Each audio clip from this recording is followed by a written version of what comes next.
Hello student, good morning. आज हम लोग फिर ऑनलाइन माध्यम से क्लास करने के लिए एक दूसरे से संपर्क में हैं। हम लोग अभी इससे पहले गर्मी की छुट्टी की वजह से क्लासेस बंद हो गए। उससे पहले भी हम लोगों ने इस माध्यम से पढ़ाई की प्रक्रिया को जारी रखा था। जो दौर है, हम लोगों में से किसी से इस बात को छुपा तो है नहीं।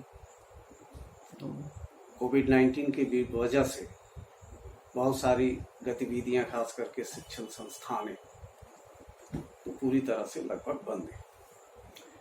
तो इसमें सरकार, यूनिवर्सिटी और खुद हमारा मिर्जा गालिब कॉलेज का प्रशासन, मैनेजमेंट इस बात का ख्याल रखता है कि बच्चे यानी स्टूडेंट को होने वाले नुकसान को जितना ज़्यादा से ज़्यादा कम कर सके, करने की कोशिश के तहत हम लोग इस माध्यम से जुड़कर पढ़ाने का काम कर रहे हैं। आज हम लोग बीए पार्ट 1 ऑनर्स की क्लास के लिए जुड़े हैं। जैसा कि आपको याद होगा, हम लोग इसके दरमियान पेपर 2 यानी second paper comparative government and politics के बारे में पढ़ रहे थे। तुलनात्मक राजनीति एवं शासन के बारे में पढ़ रहे थे। इस दरमियान हम लोगों ने रूस की राजनीतिक व्यवस्था के बारे में जानना या जानने की कोशिश की। इसके अंतर्गत उसकी कार्यपालिका, विधायपालिका और न्यायपालिका के बारे में जान रहे हैं। तो कार्यपालिका के अंतर्गत राष्ट्रपति, उसकी निर्वाचन और उसके पावर एंड फंक्शन यानी कार्य और अधिकार के बारे में हम लोग जाने, और साथ में प्रधानमंत्री और मंत्रिमंडल के बारे में जाने कि प्रधानमंत्री की नियुक्ति और उसके कार्य और अधिकार। और विधायिका के कंसर्न में हम लोग रूसी संसद के बारे में जो जाने, उसमें क्या है, उनकी संघीय परिषद जो कि उच्च सदन है, उसकी संरचना, पावर एंड फंक्शन, कार्य और अधिकार के बारे में जाने, उसका निम्न सदन ड्यूमा, उसका स्ट्रक्चर, संगठन और उसके पावर फंक्शन के बारे में। और हम लोग पढ़ रहे थे रूस की न्यायिक व्यवस्था यानी कि जुडिशियरी के बारे में। उसमें हम लोगों ने सिर्फ एक ही क्लास किया था कि फिर गर्मी की छुट्टी हो। इसमें हम लोगों ने उसके जुडिशियरी व्यवस्था के अंतर्गत हम लोग रूसी संघ का संवैधानिक न्यायालय, the constitutional court of Russian federation के बारे में पढ़ रहे थे। तो हम लोग उसके स्ट्रक्चर के बारे में हम लोग थोड़ा बहुत जान पाए थे।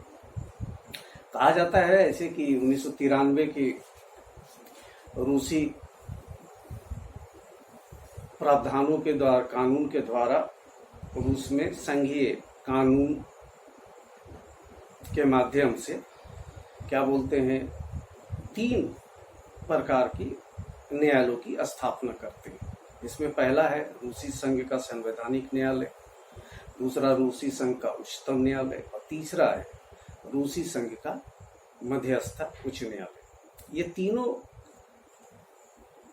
जो न्यायालय हैं, इनकी संरचना एवं क्षेत्राधिकार अलग अलग है, जिसे निम्न तरह से आने वाले समय में हम लोग उसके बारे में जानेंगे, है ना। तो हम लोगों ने थोड़ा बहुत पढ़ा था उसके बारे में, उसके स्ट्रक्चर के बारे में। तो उसमें क्या था कि अनुच्छेद 125 में कहा गया है कि न्यायालय, संवैधानिक न्यायालय में, रूसी संवैधानिक न्यायालय में 19 न्यायाधीश होंगे और इसके 2 सदन यानी कि 2 चैम्बर होंगे, एक में 10 और एक में 9 न्यायाधीश होंगे। इनकी नियुक्ति 12 वर्षों के लिए की जाती है। इसमें वैसे लोगों की नियुक्ति होती है जो उच्च विधिक यानी कि कानूनी जानकार होते हैं उनका, या फिर जो लोग 10 से 15 साल तक वकालत करते हैं उन लोगों को इसमें नियुक्ति की जाती है। और क्या होता है कि इसमें क्या है कि संवैधानिक न्यायालय के सभापति, मुख्य न्यायाधीश, उपसभापति तथा सचिव का निर्वाचन न्यायालय के पूर्ण सत्र में गुप्त मतदान के द्वारा होता है।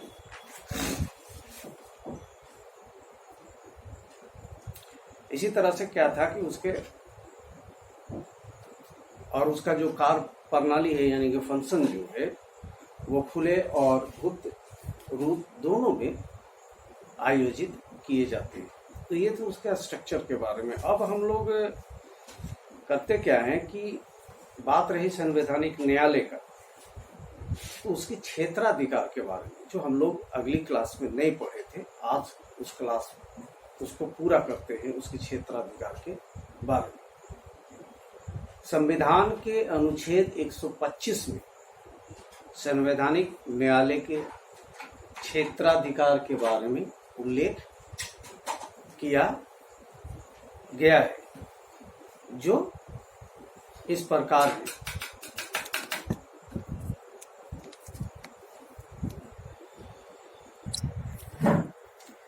तो हम लोग इसके क्षेत्राधिकार के बारे में जानने की कोशिश करते हैं, जो निम्न प्रकार है, जिसमें सबसे पहला है संविधान के अनुपालन के लिए निर्णय करना। संवैधानिक न्यायालय, राष्ट्रपति,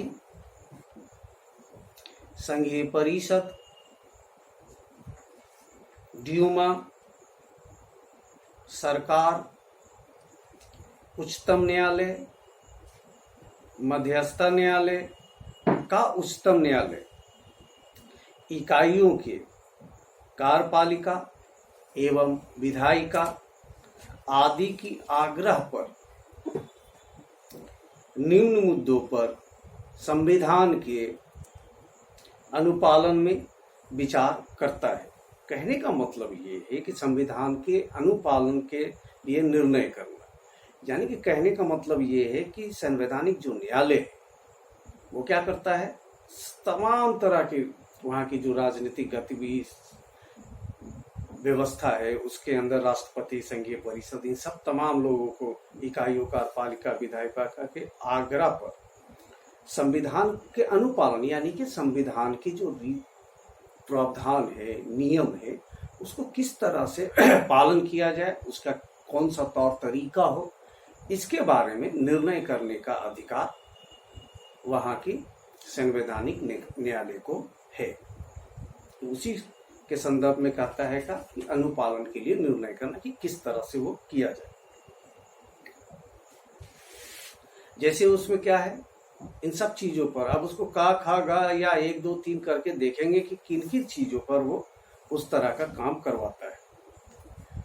इसमें क्या है, सबसे पहला है राष्ट्रपति या सरकार के आदेशों तथा संघीय सभा द्वारा बनाए गए संघीय कानून पर विचार करना। यानी कि अनुपालन के लिए निर्णय करने में क्या है कि राष्ट्रपति या सरकार के द्वारा जो आदेश होते हैं या फिर संघीय सभा के जो कानून बनाते हैं उस पर विचार करता है कि ये क्या ये सही है, और सही है तो इसको किस तरह से लागू करना है। दूसरा यानी कि संघ तथा इकाइयों के संयुक्त विषयों पर बने कानून, यानी कि जैसे हमारे यहाँ कैसे होता है समवर्ती सूची, जिसमें राज्यों की सरकार या विधायपालिका और केंद्र की सरकार या फिर संसद दोनों ही कानून बना सकते हैं, तो वैसे किसी भी विषय पर इकाइयों के संविधान, चार्टर तथा उनके क्षेत्राधिकार में आने वाले विषयों पर बने कानूनों आदेशों आदि पर विचार करना। कहने का मतलब ये है कि समवर्ती सूची से जुड़े हुए जो सब्जेक्ट होते हैं, जो हमारे यहाँ समवर्ती सूची कहा जाता है, जिनमें दोनों को अधिकार प्राप्त है, वहाँ के राज्यों को भी और केंद्र की सरकारों को। तो जो कानून बनाता है, इकाइयों का जो संविधान है, राज्यों का भी संविधान है, उनके जो चार्टर नियम है, उनके क्षेत्राधिकार में आने वाले विषयों से संबंधित किसी भी तरह का कानून जो होता है या बने हुए कानून या आदेश होता है, उस पर वो विचार करना उसका काम है। ग रूसी संघ के सरकारी विभागों तथा इकाइयों के सरकारी विभागों के बीच होने वाले समझौते, यानी रूसी संघ के यानी कि केंद्रीय सरकार के जो विभाग होते हैं और इकाइयों यानी कि राज्यों के जो सरकारी विभागों के बीच में जो समझौते होते हैं या इकाइयों के विभिन्न विभागों के बीच होने वाले समझौते पर विचार करना। इसमें कहता क्या है कि केंद्र की सरकार यानी कि संघीय सरकार और राज्यों की सरकारों के विभागों के बीच में किसी भी तरह का कोई समझौता होता है या फिर राज्यों के बीच आपस में कई राज्यों के बीच में जो होने वाले समझौते होते हैं, उस पर वो विचार करता है। अब घ रूसी संघ के उन अंतर्राष्ट्रीय समझौतों पर विचार करना जो लागू नहीं हुए। कहने का इसमें मतलब ये है कि रूसी संघ दुनिया के यानी कि रूस जो है वो दुनिया के अन्य देशों के साथ जो अंतर संधियां करती हैं, अलग अलग देशों के साथ, राज्यों के अलग देशों के साथ, उसको जो अंतर्राष्ट्रीय कानून होते हैं, लेकिन वैसे कानून अंतर्राष्ट्रीय समझौते जो अभी तक लागू नहीं हुए हैं उन पर वो विचार करता है, यानी कि जो लागू होगा उन पर वो विचार नहीं करता है। तो इसी तरह से अब दूसरा है संघीय व्यवस्था से संबंधित विषयों पर निर्णय देना। इससे पहले हम लोगों ने पढ़ा क्या कि संविधान के अनुपालन के लिए निर्णय करना, वो पहला था। अब उसका दूसरा जो रूप है वो क्या है? संघीय व्यवस्था से संबंधित विवादों पर निर्णय देना। संवैधानिक न्यायालय संविधान के अनुच्छेद 125 के खंड 3 के तहत तथा क्षेत्राधिकार के अंतर्गत निम्न विवादों पर निर्णय देता है। कहने का मतलब यह है कि संविधान की धारा 125 के खंड 3 के अंतर्गत कुछ विषय हैं जिस पर वो निर्णय देता है, और वो विषय कौन कौन से हैं 1, 2, 3 या क, ख, ग करके हम लोग देखेंगे उसमें। जिसमें सबसे पहले हम लोग बात करते हैं क, संघीय निकायों के बीच उत्पन्न विवाद, यानी कि संघ के जो अलग अलग विभाग या निकाय होते हैं उनके बीच में किसी भी तरह के विवाद हो सकते हैं, यानी कि क्षेत्राधिकार से संबंधित या कोई निर्णय लेने के से संबंधित। तो उस तरह पर जब विवाद होता है तो संघीय न्यायालय या संवैधानिक न्यायालय उस पर निर्णय करता है। फिर ख, रूसी संघों के इकाइयों एवं निकायों रूसी संघ के निकायों यानी कि केंद्रीय के एवं इकाइयों के निकायों के बीच उत्पन्न विवाद। कहने का मतलब यह है कि राज्यों के जो निकाय होते हैं उनके बीच और केंद्र सरकार के जो निकाय या विभाग होते हैं उनके बीच जब कोई विवाद उत्पन्न होता है किसी भी तरह से, तो उस विवाद का पर निर्णय लेना संवैधानिक न्यायालय का ही क्षेत्राधिकार में आता है या उसके अधिकार में सब। फिर ग, विभिन्न इकाइयों के उच्च निकायों के बीच उत्पन्न विवाद, ये भी उसी तरह का है कि राज्यों के जो अलग अलग राज्यों के बीच के जो विभाग होते हैं उनके बीच में अगर कोई झगड़ा या कोई विवाद है किसी भी तरह का संबंधित, तो उस मसलों पर भी यानी उस विवाद को सुलझाने का भी काम संवैधानिक न्यायालय द्वारा ही किया जाता है। तो ये थे इसके दो तरह के काम। अब तीसरा है, इसमें कहा गया है कि नागरिकों के अधिकारों एवं स्वतंत्रता की रक्षा, यानी कि रूस के संविधान के अनुसार नागरिकों के अधिकार और उनकी स्वतंत्रता की रक्षा की जिम्मेदारी वहां के संवैधानिक न्यायालय को प्रदान किया गया। संवैधानिक न्यायालय नागरिकों के संवैधानिक अधिकारों एवं स्वतंत्रताओं के हनन से संबंधित विवादों पर अपना निर्णय देता है तथा न्यायालय द्वारा आग्रह करने पर लागू या लागू होने वाले कानून की संवैधानिकता का पूर्ण विलोकन करता है। कहने का मतलब ये है कि संवैधानिक न्यायालय नागरिकों के अधिकार और उनकी स्वतंत्रता के हनन से संबंधित विवाद पर अपना निर्णय देता है तथा न्यायालयों द्वारा यानी कि अन्य निचले न्यायालयों द्वारा आग्रह करने पर लागू या लागू होने वाले कानून की संवैधानिकता का पूर्ण विलोकन करते हैं, यानी कि कानून जो लागू हो चुके हैं, होने वाले हैं या फिर बने हुए जो ये हैं उस पर वो अपना निर्णय देता है, यानी कि पूर्ण विलोकन भी करता है। अब चौथा है संविधान की व्याख्या करना। अब कहा है कि संविधान में दिए गए प्रावधानों के बारे में कि वो किस तरह का प्रोविजन है, क्या है, इसकी व्याख्या वो संवैधानिक न्यायालय ही करता है। रूसी संघ का संवैधानिक न्यायालय संविधान की व्याख्या करने का भी अधिकार रखता है। संवैधानिक न्यायालय यह काम राष्ट्रपति, संघीय परिषद, ड्यूमा, सरकार या इकाइयों की विधायिका द्वारा ऐसी प्रार्थना करने पर ही करता है। कहने का मतलब ये है कि उनको संविधान की व्याख्या करने का संवैधानिक न्यायालय को अधिकार तो है, बिल्कुल है, लेकिन वो ऐसा तभी कर सकता है जब उसके लिए राष्ट्रपति या संघीय परिषद या ड्यूमा, सरकार यानी कि प्रधानमंत्री और मंत्री परिषद या इकाइयों की विधायिका के द्वारा इसके लिए उससे रिक्वेस्ट किया जाए, प्रार्थना करता हो या आग्रह करता हो, तभी वो संविधान की व्याख्या करता है। अब इसमें पांचवा उसके क्षेत्राधिकार है राष्ट्रपति के महाभियोग संबंधी जांच, यानी कि राष्ट्रपति के ऊपर जब महाभियोग लगाया जाता है तो उसकी जांच की पूरी प्रक्रिया को वो मतलब उस पर किस तरह का कौन से एलिगेशन, किस तरह का आरोप लगाए गए हैं, इसकी वो जांच करता है। संवैधानिक न्यायालय द्वारा संघीय परिषद के निवेदन पर ड्यूमा द्वारा राष्ट्रपति के विरुद्ध लगाए गए महाभियोग प्रस्ताव में संगीन अपराध या राजद्रोह के आरोपों पर विचार पेश करता है।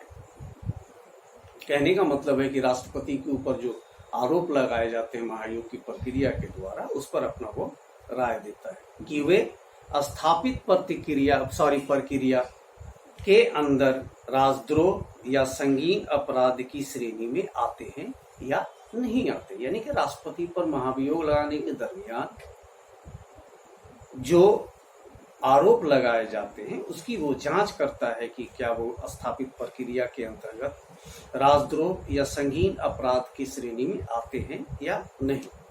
संवैधानिक न्यायालय द्वारा किसी विवाद पर दिया गया निर्णय तुरंत प्रभाव से लागू होता है, यानी कि संवैधानिक न्यायालय के द्वारा दिया गया कोई भी निर्णय तुरंत लागू होता है। तो आज के लिए तो ये थे संवैधानिक न्यायालय के क्षेत्राधिकार। आज के लिए इतना, फिर अगले क्लास में।